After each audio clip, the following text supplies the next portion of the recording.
I'm good. I'm here. It's Wednesday. It is Wednesday. It's Wednesday hump day or Thursday hump day? Wednesday is hump day. Okay, Wednesday is hump day. Okay. That's what I should have. Ain't it a song that go to hump day? I'm not. I know there's a commercial that goes with hump day. Oh, okay. And then I would like to introduce Heidi Nichols. I'm coming. Here I am. Howdy ho. Wait a minute. Listen, when Heidi said that, I thought about when she was like, Jacob. You were calling Jacob earlier, and all I could think of was, stop it, Jacob. Stop it, Jacob. Stop it. How's your Wednesday been going? It's good. I'm working and practicing on finding and staying in my joy. So I am great. Yes. And last but certainly not least, the most beautiful Rachel Hill. Hello. Hey. Look, the star of the show, right? Don't we owe Rachel congratulations, you guys? Yes. Will. Congratulations, Rachel. Oh, thank you. Thank you look so so much. beautiful. Thank And you. I like that color. I bet you do. I sure do. It's beautiful. You can Well, I mean, you can't never pass up a shirt for $1, so you know. Uh-oh. Oh no, she did not. Even though it was pink, it was That $1. pink was beautiful. Pink and It's so cute. Oh my No God. worries. Okay, so y'all, any opening remarks for this show? Anybody Well, have yeah, any we thoughts? should just say a little bit about what we were congratulating Rachel about. Go ahead, Tell Becky. us something, Rach. So I was selected for a mentoring program out of a couple hundred applicants, I guess, through the Association of Women in Sports Media. So Yes. I'm doing a lot of radio, so I wanted to do more television in the future. So, they select a few candidates and you're paired with the mentor in the field that you want to be in. So my mentor in Cleveland is Angel Gray, who is actually covers the cast for Fox Sports here. So Okay. they thought we would be a great fit because we're in the same town, so it's a little easier to build a relationship. And I actually know her already, so that helps. But just super excited for the opportunity just to learn and grow. And they said that my essay really impressed them. And it's funny because I'm not a writer at all, but I just kind of told my story. We all have stories about the journeys of where we get to and how we got there. So I'd been waiting for it for a long time because we applied in April and they said we'd know by June. So when they called me, I was like, oh my God, I've been waiting for this phone call for a while. So just super excited that I was selected. So just that opportunity to see what's next out there. So Congratulations. Some Voice of Vision. Yes. Thank you guys. Thank you so much. Proud of you. Thank you. Yes, we are. So any other opening remarks, you guys, before we dive into, you know what, I do have one question. I think I'm gonna start it right here. Why is it that it seems like even though we've seen a lot of law enforcement officers being exposed for their behavior, we see it on video, we see now that you've seen officers being arrested, you see that, Amy Geiger did go to jail, maybe not for what we wanted her to, but she did go to jail. You getting officers standing up saying, we got some messed up officers, blah, blah, blah. It seems as though, even though all this evidence is coming out, why is it that it looks like it's getting worse? It seems like every time you show on TV, it's something, another officer's doing something or this, that, and the other. And some of them, you look at it and you say, you know what, y'all jumped the gun. These officers are well within their right. But the sad thing is a lot of them are not. So I'm trying to figure out why is it that after everything's been exposed, all of the marches and different things, why is it that it doesn't seem like things are getting better? Well, I will jump right on in there for that. Because I feel that from the higher ups, they're not implementing the changes. The change is only going to work if from the higher ups on down to trickle down to the patrolmen, some sort of change. And if only the people down on the lower totem pole are in agreement with these sorts of changes, there's not going to happen because the higher ups have to be the ones to hold folks accountable. They have to be the ones to put the new changes in place and then hold folks accountable. It's just not changing because I don't think the higher ups care. It's always been this way, so we'll just leave it that way. Well, and we got to remember, change takes time. Again, we live in this time period where we are looking for instant, and it's why people start to lose interest. And Jocelyn and I were just talking before the show. I'm starting to see that waning happening. People aren't talking about it. What? You talked about it. Right. It was going to happen, and it's happening. And so why are the higher ups going to care? You got to get them to care where it hurts. And it's either going to be about communities coming together and rising up. It's going to be about what's coming from the pocket. It's going to be, we have to keep the pressure on. This cannot be a passing fad. And so I think there's a situation right now. People are both kind of, if we keep the pressure, they start to really show some of those, when I say true colors, like people who have been able to kind of ride under the radar in this like covert, not very explicit racism. And so we're starting to see it. And I think people are starting to spot it more. People are learning how to spot it, but you gotta keep pushing. Think about it. If we're only on 3 months, yeah, right? Where it's really been in like the popular rhetoric, and you're talking about, again, 400 years that you're dismantling. A few months isn't going to do it. And we got to keep pushing.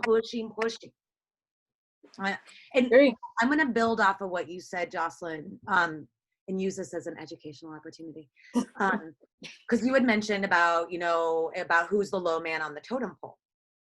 And within Native culture, actually, the low entity on the totem pole is actually the most powerful. And, there's this phrase that gets said. But let's think about it in context of how you just said that. Because think about it, if it's low, it's also getting the most attention, it's the most detail, it's what's able to hold up the other entities that are on top. Isn't that what we as a community are? We may not have the financial power. We may not have the political power. But if we keep at it and stop thinking that this is going to happen in a month or two, like, well, social justice didn't happen. No. If we keep pushing and we all start to realize our power, we can change that narrative and be the low man on the totem pole that's actually the most powerful and the most stabilizing forces. I never thought of it that way. Well, I hadn't until you said that, and I was like, "Ooh, wait." Okay. What would you say? Hi, Professor Nichols, Dr. Nichols. What would you say in the U.S. the low man on the totem pole is? Is it Black women? I think you would see it it could be broken down. It depends on what you're talking about. Because I just think about how strong Black women are, how we had to hold things down during slavery. We had to be slaves, go back to work immediately after giving birth and neglect our children to wet nurse white children. We went through gynecological surgeries and experiments without any type of anesthesia or anything like that. We got the worst of the worst treatment. And is that because they realize how powerful Black women are? And we're still 400 years having these issues where Black women have something to prove that everybody knows that we possess this power. Well, and you're also talking about a culture of people. When I'm saying a culture of people, of these people who were coming and looking for resources that were slaves, right? And you're talking about European descended individuals who were going over and going into this large continent. And part of why wanting to have Africans as slaves versus indigenous people of the United States is because knowing the landscape, having common language, having kinship networks, right? But if you're going over into Africa, you're a large continent, you have a diversity of people you can pull from. So you can make sure people don't speak the same language. You can separate kinship groups. And you're talking about being brought to a location you don't know the landscape. So it makes people much easier to control. So building off what you're saying, Rachel, wouldn't it be, if you're coming over, you have a predominantly patriarchal society that's coming to extract a resource from their perspective, and that resource is either matriarchal or egalitarian. meaning that the woman holds a lot of power and say. And so absolutely, doesn't it make sense if your whole system is to destroy and divide, which makes you easier to control, why not destroy and take away that feminine power? So yes, 100%.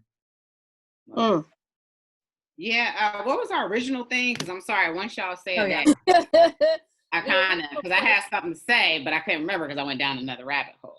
The original question was, why do you think that after everything that has happened? Oh, okay, yeah. Why are things not getting, or why are we not seeing any changes being implemented? Why does it seem like it's worse? White people enjoy state-sanctioned violence against Black people. Interesting. Okay. They don't. I also think though, but that enjoying can come in the form of enjoying that which you're able to reap from it. Yeah, punishment, power. You know, reduce numbers because as many Black people as you kill. Because also, you know, we talked about, you know, the common Nazi thing is replacement rate. In 20 years, white people will no longer be the majority. Well, how do you, you know, continue to be the majority? You keep the undocumented people because they're not illegal. You keep the undocumented people out. So you build a wall. You turn Black people against each other and create situations of poverty. So they kill each other. And then also, you know, yeah, I mean, pretty much Black and brown, and you allow women to not have rights and things like that. So, you know, these things are well, you're trying to force women to have babies, especially white women, because white women have more terminations than Black women. So you want to force white women to have babies so, you know, you can replace. But people aren't having, you know, relations like they used to. But yeah, so you have to force white women to have babies, get Black people to kill each other, and keep the illegals out. So this country doesn't become more brown, and they recognize what's happening. And I think, you know, part of it is I don't feel like they feel guilt at all. I think they're fine with whatever's happening because, you know, you okay with one thing racist, you okay with everything else. It's palatable to you. But the police is the legal arm to keep Black people in check for you, so you don't have to do it. So I think they know it. I think that they are afraid that Black people are going to seek revenge. You know, we're not like that. You know, we're very forgiving people. We are very peaceful people because if you look at violence, it's all done by white people. But, you know, obviously the narrative has been switched. But, you know, I genuinely think that they don't mind Black people being killed. And we see in law enforcement all the time, y'all talked about Elijah McClain, you know, why somebody would make fun of somebody being hung or being, you know, choked out. And then you see all the postcards in which Black people were hung from trees and white people were eagerly smiling and watching. I mean, the depravity and destruction of people who don't bother you. Think about it. You were so lazy and didn't want to work. You went 4 continents over to kidnap people to do it for you. But talk about Black people don't want to work and always got the hand out for something. But you went 4 continents over to kidnap people to work for you. Well, I think that, I mean, I agree with you on parts of that, Rach, but when it comes to the police department, when you have police chiefs and mayors that are Black and it's still happening, then what?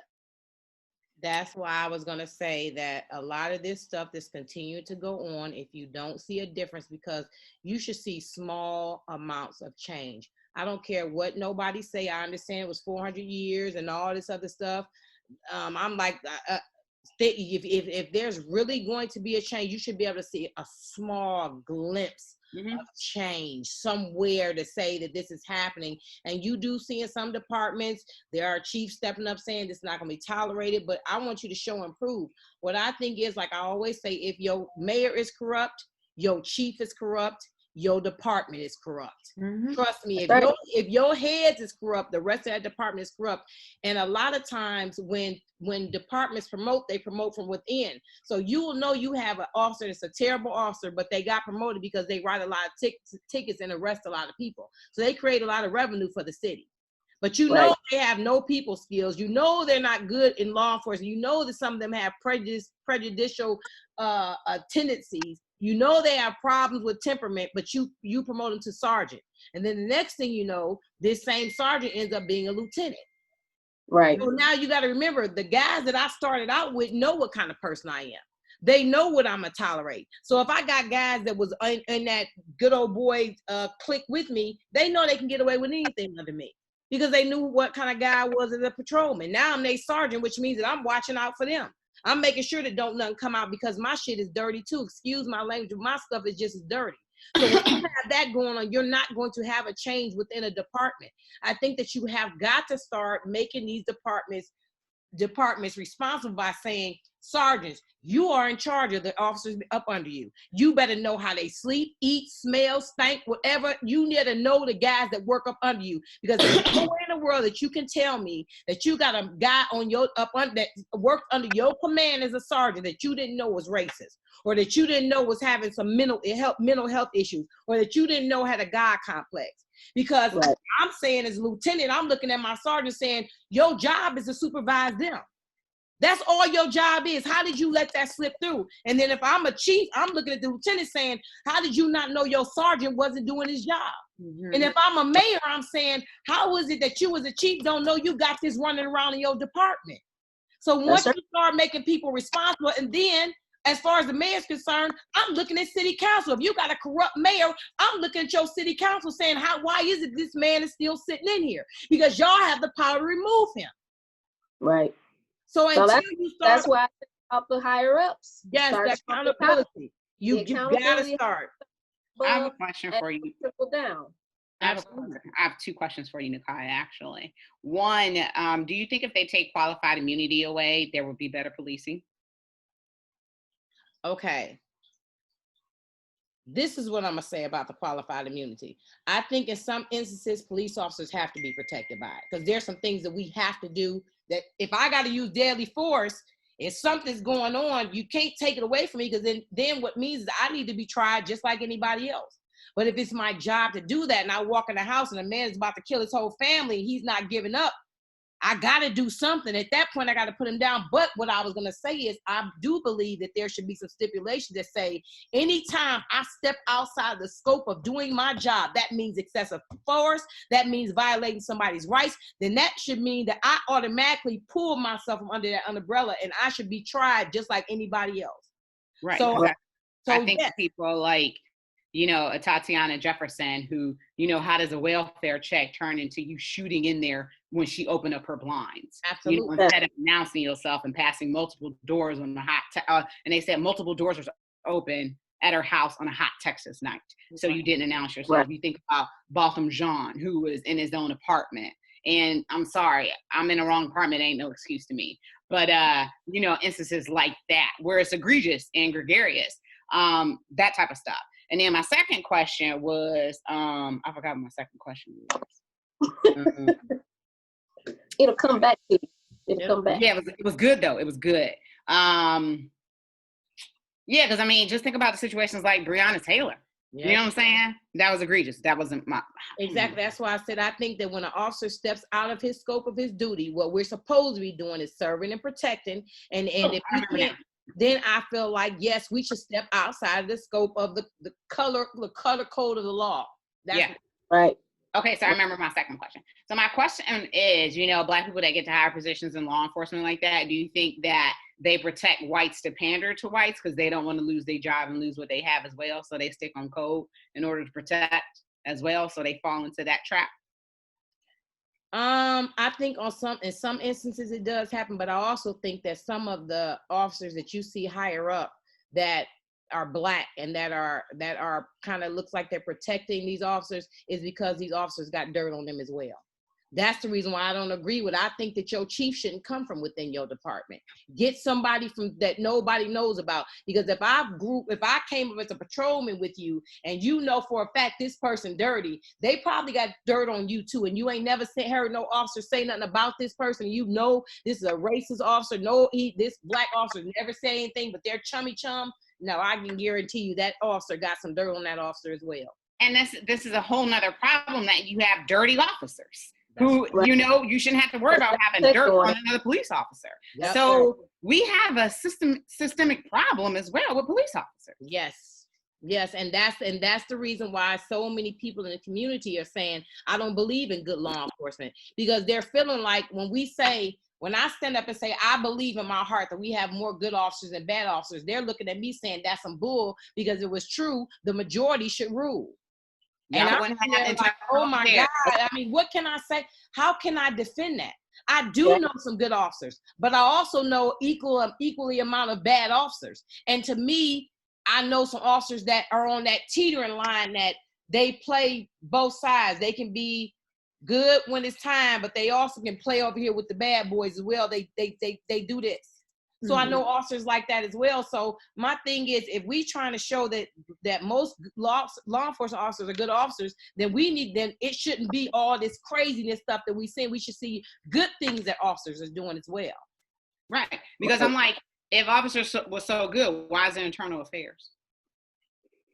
Because so they know these good cops. They know that all cops are good. And know the potential. Yeah. But the sad thing is, they'll internal affair about money missing from the department, or you stealing evidence and all this stuff. But you won't put that same type of internal affairs to use when it comes to police brutality, or police injustice, or police violating somebody's civil rights. And let me be clear about something. Yes, Blacks, we have been targeted. We've been targeted for a long time because we're stronger, we're tenacious, and that's what it is. They went over to several continents away to get the strongest of the strongest, because y'all been trying to destroy us for a long time.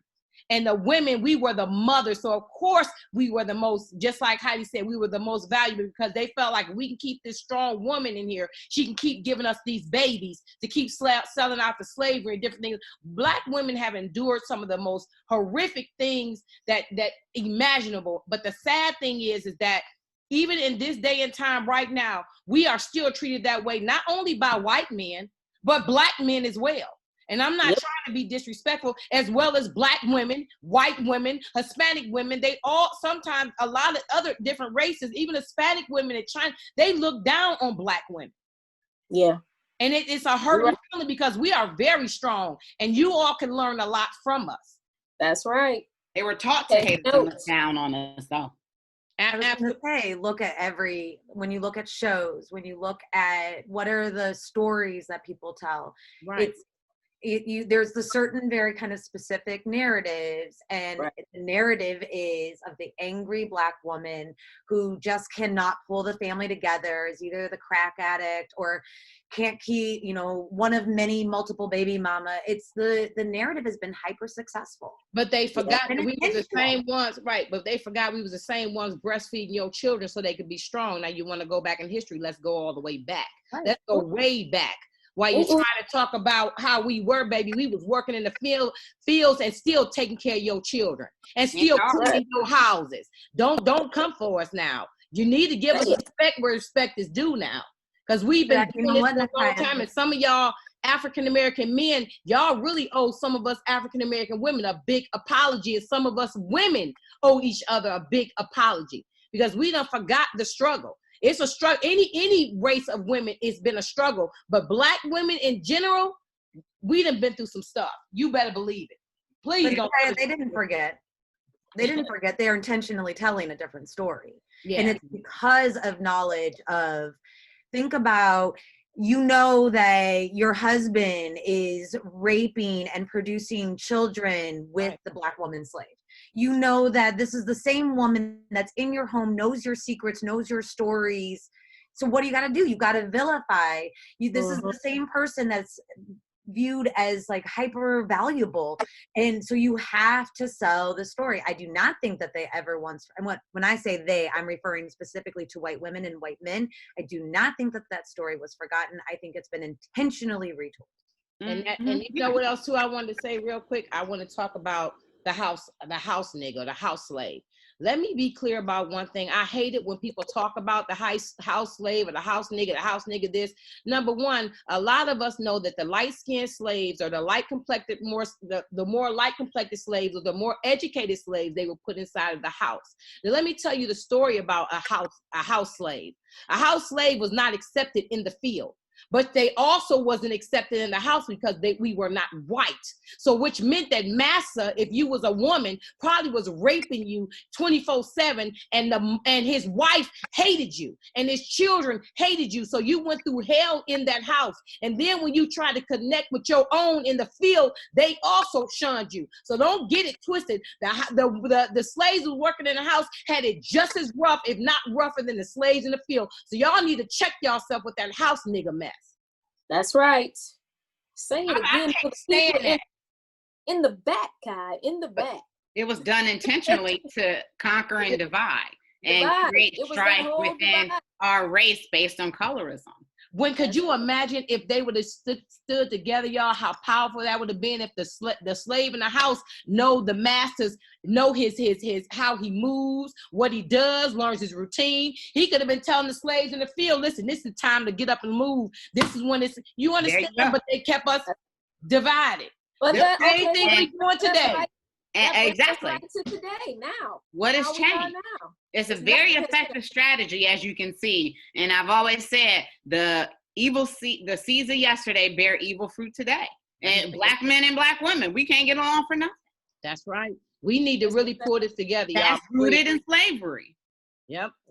That's why I get very offended when I see black officers, African American officers treating us funny or treating any race funny, because my thing is, y'all know, you understand what's going on with us. Why would you do that to anybody else? And why would you do that to your own kind?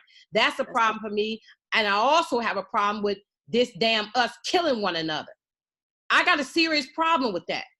Because I'm looking, saying, for real, how many enemies do we got to fight? We already fighting for injustice. We trying to fight for police brutality, racism, and now I got to look behind my back. I can't even be comfortable to know that you that look like me got my back. I got to be concerned if you're going to shoot me or hurt me in my back because you're jealous of me, or you feeling some kind of way, or you just don't, I just don't give a daggone. Right. Now, and you wondering why they call us savages, and you wondering why whites are afraid of us, and you wonder why people be terrified of us, and even some of us are afraid of each other. Look at some of our behavior. Yeah. So I'm gotta remember, some of that is also intentionally designed. That's like the introduction of illegal arms in certain areas where you already have tensions high in the community based off of lack of access to jobs, lack of access to food, to family support, right? Like, it's intentionally targeted. It's the same thing with like when crack was introduced into particular communities. And then now, they're finding out more and more and more about these illegal arms that are being left in particular alleys in the south side of Chicago. That's not an accident. Right. But then my thing is, if you knowing it's not an accident, but if our mentality changed and we stop trying to kill and hurt one another, right, we come together on one accord, that daggone trick that they're making would spin around and turn on them. That's the problem. We have got to change our mentality and stop saying, well, it's been like this for years, so we're going to keep thinking. No, enough is enough. Change your thinking. We dying. We looking at every day something is going on. We getting hung, women getting snatched off the streets, sex trafficked all over the place. Open up your eyes. You fighting for the wrong things. You killing the same people that's supposed to have your back. What is wrong with you? Mm-hmm. So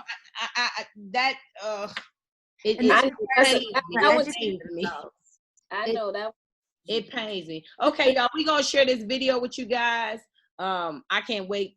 My co-hosts, they're all fired up today, so I can't wait to see. This is gonna be an interesting video. Hold on one. Okay, so you want me to? Yes, go ahead. Okay, prep work. So I'm sure everybody has seen this particular video going around circulating where the police officers in Colorado, and what is it? Aurora, the same department that killed Elijah McClain. Yes, the same department that killed Elijah McClain. If you don't know who that is, we'll discuss that in a minute. They get this family out of a minivan and they put them on the ground and they handcuff them. And I want you guys to see just who specifically they put on the ground, and we're going to discuss that. So go ahead and roll it. Okay, let me see if I can find it right. Oh, I see y'all on here. You see us. Yeah, but I'm trying to figure out how to get to Safari. Wait a minute. Uh-oh. Nope, wrong one. Hold on. Hold on. Oh boy. You got Hold on. I done messed up now. Y'all know, don't laugh at me. Just let me.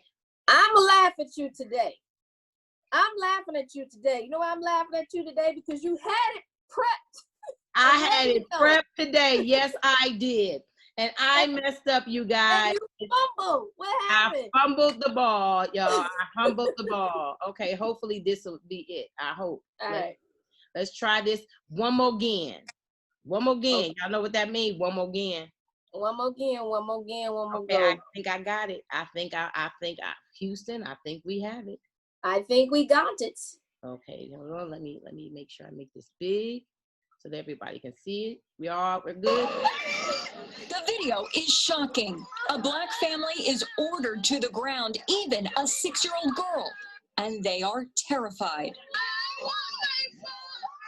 It happened after cops in Aurora, Colorado stopped the SUV believing it had been stolen. Turns out cops were really looking for a motorcycle with the same license plate, but from a different state.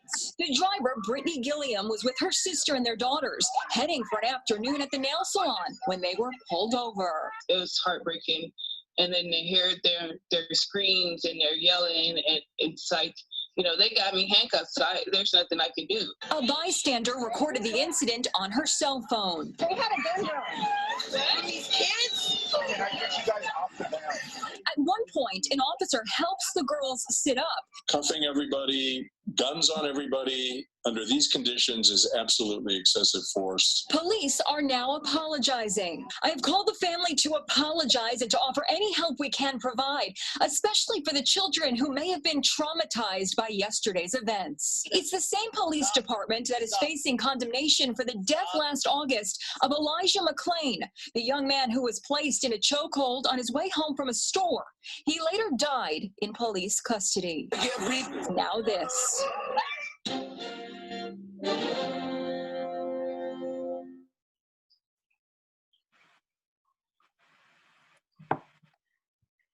All right, y'all. So I'm gonna let y'all go for. I'm gonna let y'all. So the first thing, that I said, you notice they have a 6-year-old child on the ground. That's number one. Number two, you were looking for a motorcycle. You were looking for the license plate of a motorcycle. Why are you pulling people out of a minivan? I'm so confused. I'm so confused and irritated by this. It don't make no kind of sense. Why would you feel that it was okay to put a child on the ground? And it looked like they had 2 children. One was 6, another one looked like he might have been a pre. 12, I think. He was 12. Yeah, Nakia says, maybe you can explain that police procedure, because pretty much when you approached me, you've already ran my tags, right? Before you even got out the car. Approached you because you ran the tags. And they said it was a good faith approach. But yeah, they said it's a different state. The license plate was the same number, but different state. But then I'm curious also, Nakia, like, does it show when you're running? Does it show that this would be a motorcycle? Because it would be very difficult for me to, if I'm looking for a 2-wheeled vehicle versus a large 4-wheeled one. Right. Because isn't going to come up like Suzuki or Harley Davidson or something? Number one, when we run a motorcycle plate, we put it in as a motorcycle plate. It's going to come back as it's a motorcycle.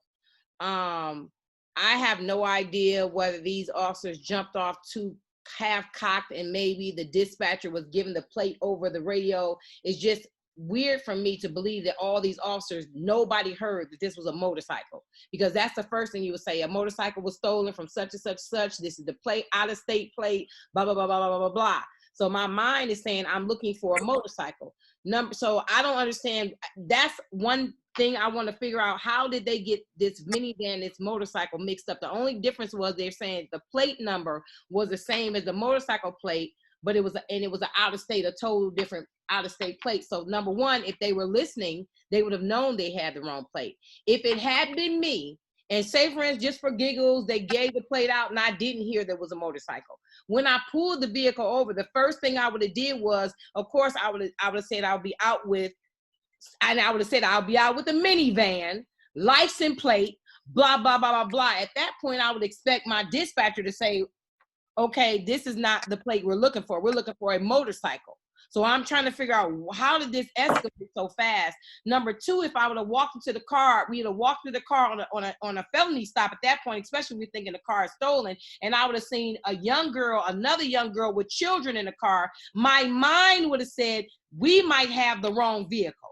So just out of because the stranger things happen, let's go for the people that you know are going to say, well, you don't know, you weren't sure. If anything, of course, I might have been, my gun might have been unsnapped. I would have called the driver out of the car. I would have brought her back with me. I would have had my other guys securing the car because there's children in this car. Mm-hmm. I would have took her back, the driver, and I would have explained to her what was going on. I would have patted her down, told her, listen, we're looking for a stolen vehicle. Your plate matches that vehicle. It could be a misunderstanding. Could you come sit in my car for a few minutes? I would have patted her down, sat in the car, and I guarantee you, if they would have took that time just to do that, this would have been cleared off. Under no circumstances would I put a 6-year-old child on the daggone ground, period. And then a 12-year-old, especially after you're looking in the van police officers, I would hope that we are kind of intelligent. If I'm looking in the van, I'm pretty sure as time is going, realizing that this is these people's van. I'm pretty sure when you run the plate, it doesn't come back stolen. And then all you do is ask the girl, whose car is this? She should be able to tell you, this is my mom's car, my aunt's car. Nobody thought that you put these children on the ground, and then you as a chief gonna say, what can we do to help you? Because I'm pretty sure that what did she say? I'm sure that they or that they may have been traumatized. May have been. You put children on the ground like that. Hot ground. Right. Hot ground. And you had white. So, and this is the same department that dealt with Elijah. My thing is either number one, I got a question for them. If this was a white family, would you have done the same thing? That's number one. And you already know. Number one. So then I could tell you how this should be dealt with. So if they told me, yes, if this was a white family, I would have did the same thing. You need to retrain your whole department because they have no compassion. They don't know how to deal with the community. Your community is not terrorists. This is your community. These are human beings. And if you tell me on the opposite side, no, I wouldn't have done it I would not have done it to a white family. You need to strip that badge and that gun from them and fire them and let them go on about their way. This is a caveat that hasn't been talked about this story as well. So supposedly the van was stolen prior, but she got it back and it was returned back by Aurora Police, and she had the paperwork to prove it as well. But they never even asked for paperwork. They didn't ask for registration. What's the first thing that happens when you get pulled over? License and registration. Yeah, but they weren't going to do that because they thought that it was a stolen vehicle. We don't do that on a stolen vehicle. That's a felony stop. You ain't asking for nothing. Guns out. But if you're approaching a vehicle, landscape is increasingly complex. What is that? Rachel, I don't know what happened. I had to handle that. Sorry about that. But I would assume if you're about to approach a vehicle that you think that there is a felony violation and that it was enough to have guns drawn, it would seem prudent to say, let me make sure, do I have the right state? Do I have the right vehicle? I do not want, because I understand needing to be hyper aware when you're approaching, but at no point when you did come and you do see these children, like you were saying, let's come sit down. Let's have this conversation. Let's go ahead and wait in the vehicle. It just seems like somewhere they skipped 5 steps in between. Well, I know that a lot of officers will tell you on a quick second, I got to call a stolen vehicle. I don't know whether it just started, because we've had calls where they'd be like, such and such, I need y'all to start looking for a yellow car, blah, blah, blah, blah, license plate, blah, blah, blah. It was just stolen from a gas station. I'm entering it into leads now. So my dispatcher is giving me the color of the car, the plate that they have, the description of what's going on. So if that happened and somewhere the dispatcher dropped the ball and said, there's a vehicle, this is the plate number, and did not tell these officers it was out of state and didn't give these officers this type of information, yes, that kind of stuff could happen. And to me, at that point, you got to deal with that dispatcher, because now I've had a dispatcher like Timmy Rice. I mean, not human.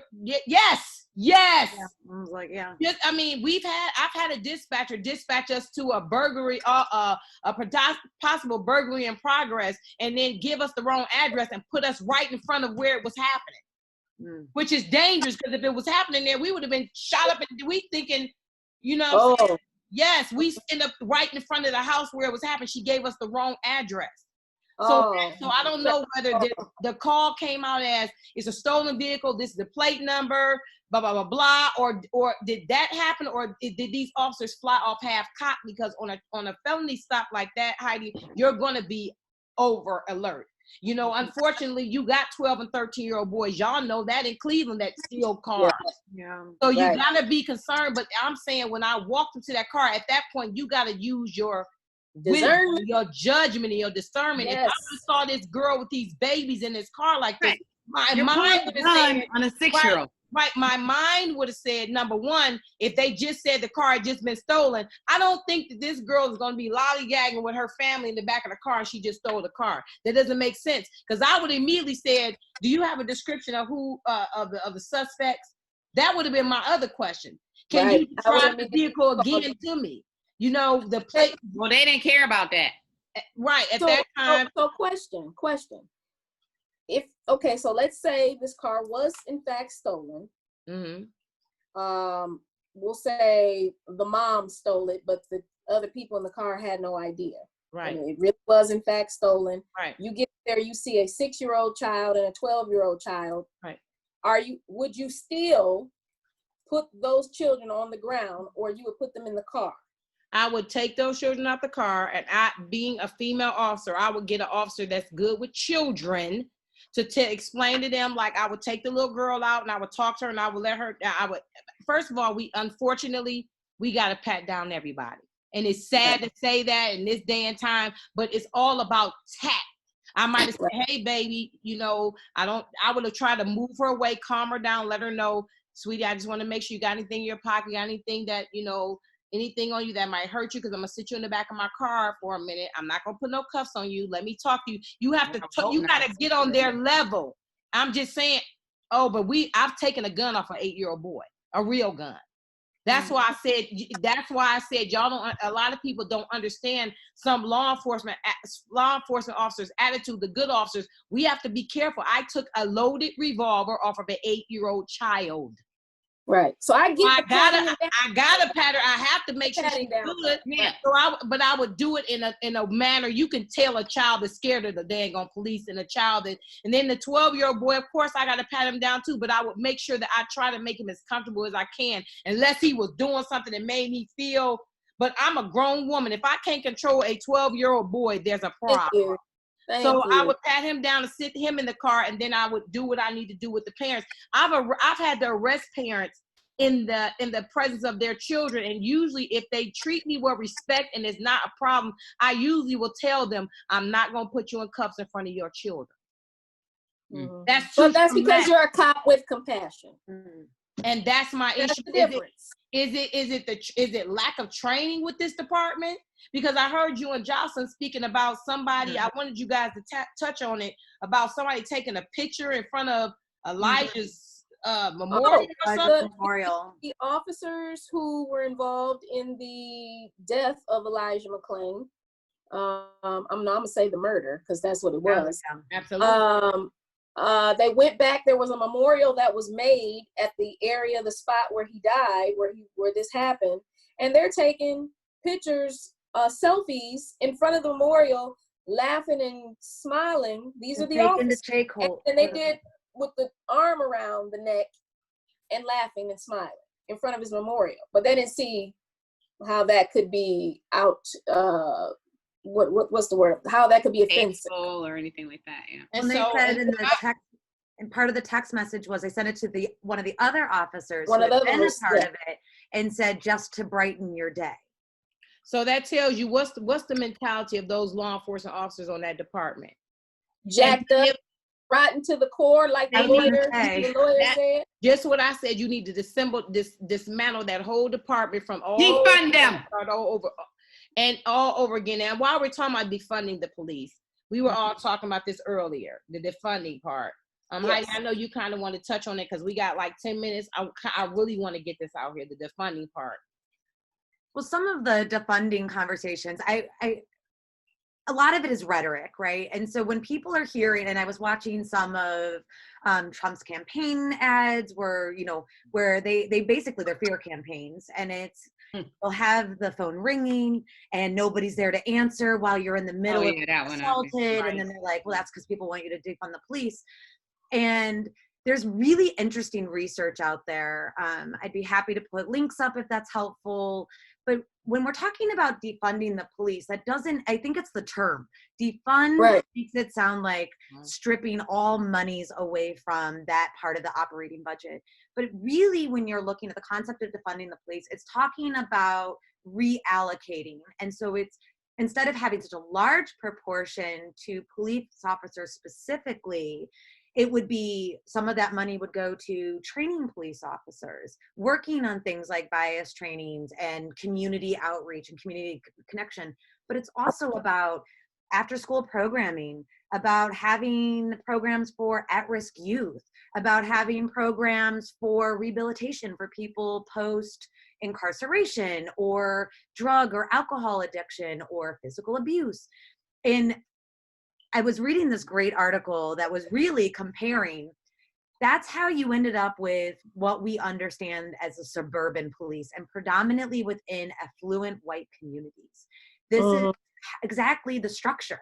It's no different, but we don't use the word defund, which sounds scary, right? Oh, defunding. Oh, now we're not gonna have the police. Oh, let the social workers handle the armed attack within a store. And that's the rhetoric. It's a false narrative, and we have to stop buying into it, and maybe we need to be more selective and intentional with our choice of words, that it should be reallocate the monies, which it's the idea is that if we don't want to give such a large proportion of the money that would be going into perpetuating a system like the Aurora Police Force, but rather creating opportunities for those officers to either have a new cohort hiring or cluster hiring, wipe some of them out of there, or having opportunities for officers to go through bias and sensitivity trainings and learning how to engage in certain tactics in a way that wouldn't actually, I don't know, kill people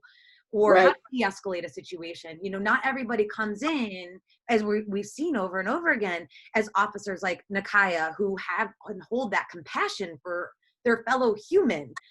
That's not the case. There's a lot of power and that goes to people's head, and in turn their kind of power sometimes gets enacted in force and pain. Conquering. And what are we doing? Yes. And what are we doing to educate our communities? What are we doing to support our communities?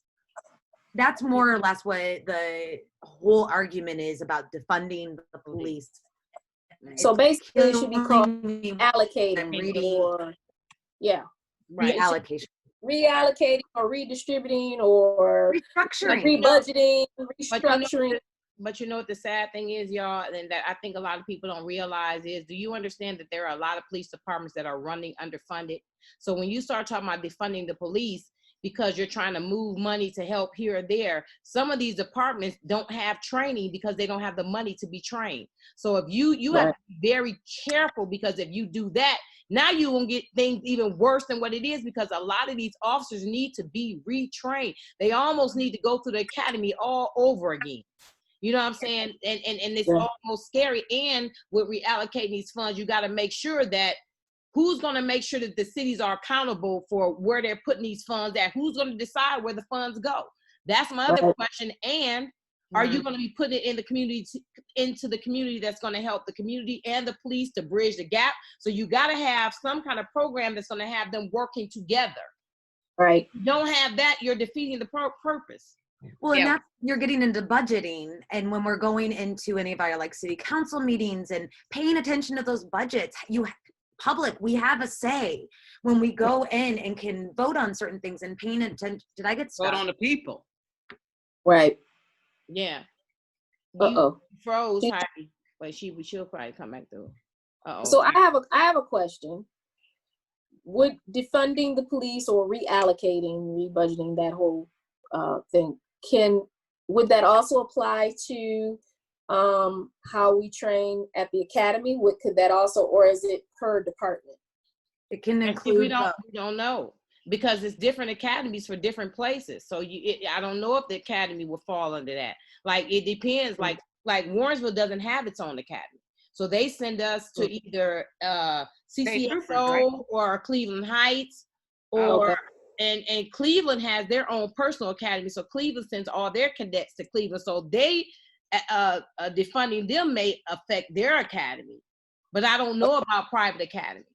Well, because the reason why I asked that is because in restructuring things, and we talking about training, if this is point A, this is where you start, this is the beginning of the training. Yeah, the ones that have already been out there for a while, but if we start there at point A, then the ones that are coming into these departments, and if we can get that changed and worked around, and then it'll coincide with, and also changing at the actual departments that are already in place, then they'll be able to kind of work together. Because if you're training them appropriately at the academy, and then you get to your department where you're going to actually be working, and they totally flip everything all around, everything you just learned that was good is going out the door. But it's like that anyway, Jocelyn. It's not the academies. A lot of times you get, I know, so that's what I'm saying. If they go together, if they coincide with one another, if the training A is exactly the same as training B, then that's kind of result. Yeah, but that's impossible, kind of, because every department does things differently. So I may train different in my community. Maybe my community is mostly community oriented, so people are walking through the community. So I'm teaching you how to be a beat officer, to walk through the community. And this, where I may be in a city like East Cleveland that all heck is breaking loose. So when you leave the academy, I got to teach you how to survive out here. So it's going to be different. And that's what the bad habits don't start from the academy. Honestly, y'all, the bad habits start as soon as you get on these departments. Well, maybe in HR as far as who's doing the hiring, but I would be happy with allocating funds to things like diversity training. But I was watching something about diversity training, and a lot of a lot of entities are refusing it because it's going to lower morale. Oh, because it's going to teach you how to treat Black people better and not kill them. Oh, that's a problem. But we have diversity training, so I don't know why they saying that but it's a joke. Well, that's what I was going to say. It's a joke. Type of diversity training. Doing all sorts of kinds. I mean, one, I do diversity trainings too. I've been through multiple forms of diversity training. Not all diversity training is created equally. I mean, a lot of diversity trainings at different kinds of businesses are online, which that's not really truly. And I mean, now people are talking more about inclusivity training, but you got to have people who really feel comfortable talking about this and can create safe spaces to have real, raw, honest conversations. Otherwise, you have a bunch of people, let's say you're at a police officer station and you have a bunch of officers sitting around who are like, man, I just got to do this. I got to check my box. Nobody wants to really open up about it. Nobody got anything out of it. All they did is they've checked their box. They've moved on. Maybe there's like a couple people in there who are really trying to listen, and maybe we'll ask questions later. Right. It's a problem. And right now we're seeing a time period where everybody thinks they're a diversity expert. That's right. Everybody. And an infectious disease expert. Well, turns out education doesn't matter about anything. Right. But well, y'all, I think this was an amazing show. Look, we're gonna have to start dispelling myths on here. Since we're talking about racism and stuff, maybe we'll have some of our viewers write in some. I don't care, we don't care what it is, as long as you're not being disrespectful or being facetious, because I will come for you. But if you have a question, or if you really have something that you heard about Blacks or heard about whites, let's dispel some of those myths, because sometimes fear is our worst enemy, and some of us believe some of this nonsense. So let me dispel a myth right now. All Black folks are not lazy. All Black folks are not niggas. All Black folks are not murderers.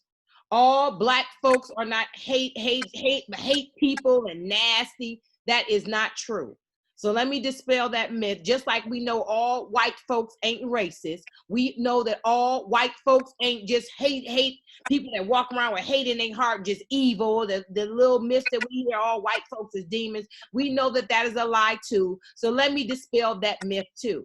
Number one, if we start treating one another the way we want to be treated and start learning and loving who we are as a person, love yourself. Work on yourself, and you won't have time to look at other people's mess. Stop looking at the little piece of dirt in my eye and get that big log out of your eye. If we start treating people the way we want to be treated and start respecting people and looking at people with compassion the same way that we want them to look at us, this world will be such a greater place. Look, judge us by the content of my character, not the color of my skin. And I love y'all, and that's it for me for the night. Ooh, you should have dropped the microphone and said boom. Yeah. Bye. I'm ready for, come on, Rachel, y'all great fire. Come on, y'all. We going in order or what we doing? It don't matter, whatever. Okay, I'll just get it out the way. I just wanted to say thank you for joining us this evening. And like Kai said, if you have questions, concerns, things that you would like to hear us discuss on the show, go ahead and inbox us. I placed our email at the bottom. You can email us there, any questions or concerns, or you can even inbox us on the Facebook page. Either way, we will voice them right here on Voices of Vision next week at 8 o'clock. And that is all I have. And I feel like we could spend another 3 hours right now. I feel really fired up. I have feelings and thoughts and opinions. But I also would like to speak to some of my fellow fairer melanin kin out here. When you hear, like Nakia was saying, you know, that the Black community isn't this, the Black community isn't this, and the Black community isn't that, and then also threw a bone and was like, we're also not saying that the white community is this. I challenge those of us who are fairer to not hear every moment that something is said about the Black community is or is not, or any other community. It's not about you. It's not. It's just simply sometimes the statement is just the statement, and that we don't know. I challenge you to not need the bone, right? Like, thank Miss Nakia for that, but also stop and sometimes say, let me challenge to find out why is my ego involved in this, and why do I always need the white community to then always have a reciprocated statement? It sometimes just isn't about us. On that note, keep learning, keep challenging, don't accept any vote, be a part, be active, be brave. Go Rach, go Rach, go Rach. Keep protesting. Portland is the whitest city in America, and there was a time they wouldn't allow Black people in Oregon, and they out there protesting, getting it in every night. So I don't know what has caused the change, but we need to create that because the thing is, why is the fight for Black humanity make white people indignant? But history has always shown when Black people ask for equality or equal rights, white people have become more violent and become more racist. So the only way you can exact true change is to keep putting things in people's face. And that Bloody Sunday that John Lewis, rest in peace, was involved in, that footage was shown around the world. And that's when people started becoming a little bit more compassionate. I don't know why it took that. But because of that nonviolent approach that was taken, and they took those licks to show America how brutal, Jim Crow segregation was and things like that, people will see, they will be aware. And like Heidi said, this is lifelong work. So we have to keep at it. So just keep protesting, keep fighting, and Black Lives Matter. Black Lives Matter. That part. That part. All right. I got a pink bracelet too, Nicole. Yes. And a pink necklace. So. Ooh, you can just give all that to me while you talk about that pink. Got your pink. Girl, we love you. Don't forget. Here we go. Don't get crazy. Where my pink and green people at? Can I see you? Nope. Can you put some pink and green heart up for me, please? Please, please, I'm begging you to do it. Shout out to the HBCUs. Shout out to the teachers that are about to go back to work. We're praying for you. We are really, really, truly praying for you. Shout out to the good police officers. We are also praying for you as well. We are praying for the communities, Lord. We are praying for the United States, period. We are praying for this election. You all please vote. Every last one of us, we can tell you, you got to vote like your life depended on you. So we got what? Next Wednesday, because we were going to talk about it tonight and we didn't, we're going to address the topic of the police officer that was pulled over. I'm sure everybody saw that video went viral, and we're going to talk a little bit about that. Maybe we'll try to see if we can get a hold of her and get her on the show. That would be great. All right. We love you guys. Have a good night. Some blessings. Good night. We do not own the rights to this music.